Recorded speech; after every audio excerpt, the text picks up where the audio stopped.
She was walking home from a church revival in her small Alabama town on the evening of September 3, 1944, when a green Chevrolet filled with white men pulled up.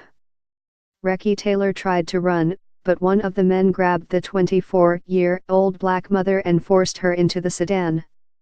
She was driven into a grove of pine trees, where, one by one, 6 men brutally raped her, threatening to cut her throat if she cried out, according to state records. A few days later, news of the horrendous gang rape reached the office of the National Association for the Advancement of Colored People office in Montgomery.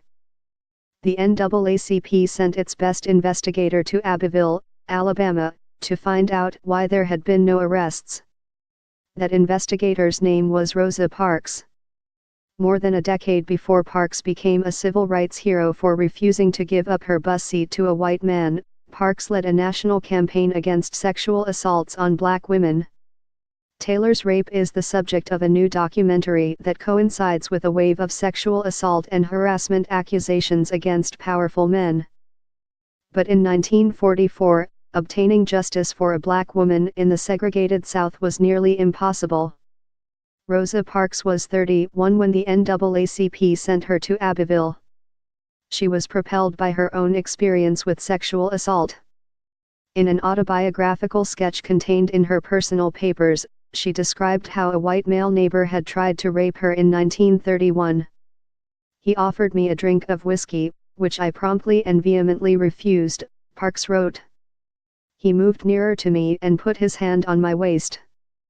I was very frightened by now. Parks resisted. I was ready to die, but give my consent never. Never, never, she said. Her boss raped her in a bank vault.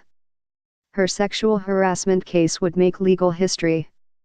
In Abbeville, Parks found Taylor at her home, a cabin on a sharecropper's plantation. Parks took notes as Taylor described the assault. After the men raped Taylor, they blindfolded her and left her on the side of a deserted road.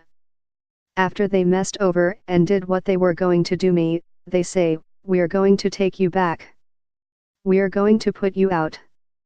But if you tell it, we're going to kill you," Taylor remembered in a 2011 interview with NPR's Michelle Martin when Taylor was 91.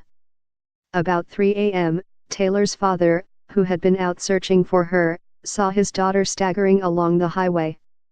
Recky Taylor's friend, Fanny Daniel, who witnessed the abduction, had already reported the kidnapping to Will Cook, a former police chief who also owned a store. Taylor and her father reported the assault to the then local county sheriff, Louis Corbett.